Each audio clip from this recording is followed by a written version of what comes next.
Bismillahirrahmanirrahim. Assalamualaikum warahmatullahi wabarakatuh. Di video kali ini kita sudah masuk di pertemuan ke-9, praktikum kedua algoritma pemrograman. Sedikit kita review terlebih dahulu materi kemarin yang telah kita bahas. Kita kemarin telah menggunakan dua aplikasi pilihan. Kalian bisa menggunakan Dev C++ atau Mobile C. Secara teknis penggunaan, silahkan kalian coba-coba. Karena kalaupun error tidak masalah, kamu tinggal ulangi lagi saja prosesnya. Jadi silakan coba-coba. Pencet semua tombol, ubah pengaturan-pengaturan yang ada, tampilan yang ada juga kalian bisa mengubahnya sesuai dengan keinginan kalian. Warna di tampilan interface mobile sih bisa dirubah-rubah. DevC juga silakan kalian otak-atik sendiri. Jangan bergantung kepada apa yang telah saya sampaikan. Coba diotak-atik sendiri, seperti itu. Diotak-atik semaksimal mungkin. Ya. Nah, kemarin kita telah membuat program yang paling dasar, Hello World, semuanya bisa, ini mudah sekali. Kemudian juga saya telah meminta kalian menuliskan apa fungsi dari dua preprocessor ini, include stdio.h dan konayo.h, bagus sekali. Kemudian kita di program yang kedua, kita membuat inputan program pencari luas persegi panjang. Input panjang, kita masukkan nilainya. Kemudian ada pertanyaan input lebar, kita masukkan nilainya lagi. Dua nilai ini kita kalikan ke dalam luas, maka nilainya dimasukkan ke dalam variabel namanya luas. Kemudian variabel luas ini kita tampilkan. Ini kita sudah mencoba untuk melatih diri kita mengetahui informasi kode printf dan scanf. Printf untuk menampilkan, scanf untuk menangkap apa yang telah diinputkan. Di program yang ketiga kita berlatih menggunakan if. If ini if paling standar, jika iya dan jika tidak. Jika iya tampilkan yang iya, jika tidak langsung selesaikan. Nah, di program keempat kali ini, di praktikum yang kedua ini, kita mencoba menggunakan if yang setingkat lebih tinggi dari if sebelumnya. Baik, saya mulai menjelaskan di bagian flowchart. Kita mulai seperti biasa, kemudian kita menginputkan nilai X dan Y. Bedanya, di praktikum yang kemarin, di program ketiga, kita tidak menginputkan nilai X dan Y. Nilai X dan Y sudah dibikin oleh programmer. Ya, nilai X dan Y sudah dibikin oleh programmer. Nilai X-nya itu 10, nilai Y-nya 1. Yang kemarin, ya kan? Nah, kalau ini nilai X dan Y-nya tidak diprogram dari awal. Nilai X dan Y-nya diinputkan secara langsung oleh user. User siapa, Pak? User itu orang yang pakai program kita. Jadi nilai X-nya berapa, nilai Y-nya berapa, terserah si user. Oke ya, kamu bebas menginputkan nilai X dan Y. Setelah nilai X dan Y telah diinputkan, kemudian kita membuat percabangan if jika X lebih dari Y, maka Y-nya ke kiri, kalau tidak ke kanan. Kalau iya, maka tampilkan nilai X lebih besar dari nilai Y. Kalau tidak, maka tampilkan nilai Y lebih besar dari nilai X. Ini sebenarnya sama, cuma kita bikin ada dua percabangan. Tidak tiba-tiba langsung selesai. Flowchart dari ini adalah kode program seperti ada di samping sini. Kita mulai seperti biasa awalan, kemudian kita mendeklarasikan dua buah variabel X dan Y. Saya deklarasikan sebagai integer. Karena integer, maka yang bisa kita inputkan adalah bilangan bulat. Kemudian printf tampilkan, inputkan sembarang nilai X, artinya nilai X sembarang. Tapi bilangan bulat, bisa 1, 2, 3, 100, dan lain sebagainya. Ini kita bisa menginputkan nilai X di sini. Kemudian scanf kita tangkap nilainya, %D, dan nilai yang kita tangkap tadi adalah variabel X sesuai dengan yang tadi kita bikin di sini. Ini harus sesuai. Namun di sini kita beri tanda dan, ya kan? Kalau di sini kan tidak. Tapi antara yang kita deklarasi dengan yang ada di sini harus sama. Kemudian kita yang kedua, printf inputkan sembarang nilai Y, sembarang nilai Y. Masukkan nilainya Y. Oke ya. Berarti sudah ketahuan nilai X berapa, nilai Y berapa. Baru kita bandingkan. Jika, if kan artinya jika. Jika X lebih dari Y, maka tampilkan printf ini. Nilai X %D, ini nanti akan ditampilkan nilainya sesuai dengan variabel X. Nilai X lebih besar dari nilai Y %D. %D nanti Y ini yang ditampilkan. Oke ya. Kalau tidak, Kalau tidak X lebih dari Y, kebalikannya. Kebalikan dari X lebih dari Y kan berarti Y-nya lebih dari X, ya kan? Kita gunakan tanda else. Nah, ini baru. Kemarin kita tidak tahu else.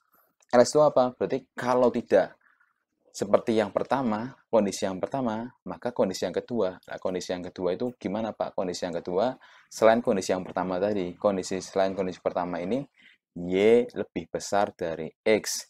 Printf tampilkan kebalikan dari tampilan yang pertama. Nilai Y lebih besar dari nilai X. Selesai. Ini kita tukar. Y sama X-nya kita tukar. Karena Y-nya yang di depan C ini, X-nya yang di belakangnya. Ini sesuai urutan soalnya. Persen D ini akan menampilkan nilai variabel. Persen D ini kan dua-duanya kan memang integer semua. Antara variabel Y dan X. Maka yang ditampilkan ini sesuai urutan di belakangnya. Persen D yang pertama menampilkan Y. Persen D yang kedua menampilkan X. Ini kan persen D yang pertama. Ini bukan XD ya. Yang kemarin melihat ini X. Ini persen. Bukan apa namanya diperbesar lagi. Ini persen. Persen D yang pertama ini itu artinya merujuk pada nilai variabel Y. Persen D yang kedua ini merujuk pada variabel yang kedua X. Gitu ya. Silakan dibuat. Nanti seperti biasa, compile run, screenshot hasilnya buat laporan praktek seperti biasa. Kemudian praktek program kelima. Nah, saya tidak sertakan flowchartnya, kalian buat flowchartnya. Saya jelaskan codingnya, kalian buat flowchartnya seperti biasa di dalam laporan, dilengkapi. Nah, codingannya seperti ini.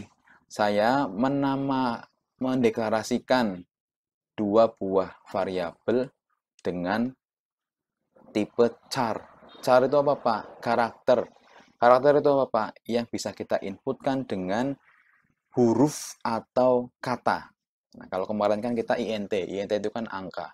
Atau float itu kan angka. Nah, char itu kata atau huruf. Saya memberi sebuah variabel namanya nama. Jadi nama ini sebuah variabel. Variabel yang digitnya atau jumlah hurufnya ada 10. Jadi misalnya kalau nama saya Dani, berarti itu ada 4 huruf ya. Masih bisa apa enggak, Pak, di sini dinamain? Bisa, karena ini maksimal 10. Ada yang namanya Ahmad, ada 5, berarti masih bisa. Pak, kalau namanya lebih dari 10, maka yang tertampil di sini hanya 10 karakter saja. Karakter ke-11 ke sana tidak akan tertampil. Nanti kalian boleh coba-coba. Kemudian selain variabel nama, saya juga buat namanya variabel prodi. Nah, variabel prodi ini sengaja saya perpanjang sampai 40 untuk menulis prodi sepanjang-panjangnya. D3 Teknik Informatika ini kan panjang, jadi biar muat semuanya. Oke, dua variabel ini kalian nanti akan diisi. Jadi di pertama printf siapa nama Anda, nanti programnya akan bertanya seperti itu ke kalian. Siapa nama Anda, kemudian kalian tuliskan nama kalian di situ. Jangan tiba-tiba di enter dulu, jangan. Isikan dulu nama kamu. Isikan nama kamu baru di enter. Nah, ketika kamu mengisikan nama kamu dan di enter, maka nama kamu akan tersimpan di variabel bernama nama. Variabel bernama nama ini adalah sebuah wadah yang bisa menampung sampai 10 karakter.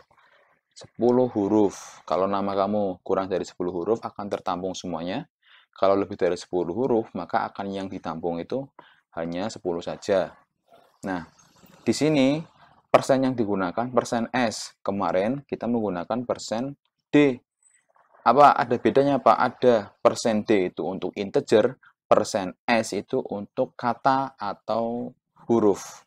Persen S itu artinya apa? Persen string. String itu berarti maksudnya huruf atau kata. Jadi ini kita pakai apabila kita akan menangkap nilai yang bentuknya huruf atau kata. Dipahami ya ini ya? Ini berbeda nih, persen S. Nah, setelah kita bertanya siapa nama, kemudian kita bertanya, apa prodi Anda? Nah, apa prodi Anda? Tuliskan dulu D3 Teknik Informatika. Akan tersimpan di dalam variabel prodi. Variabel prodi ini saya bikin panjang, karakternya sampai 40, jadi kalian bisa menuliskan sepanjang-panjangnya sampai 40, akan masuk semuanya. Dan juga sama karena dia tipenya adalah huruf atau kata atau panjang dia kalimat, maka kita menggunakan persen %s. Ya, dipahami ya.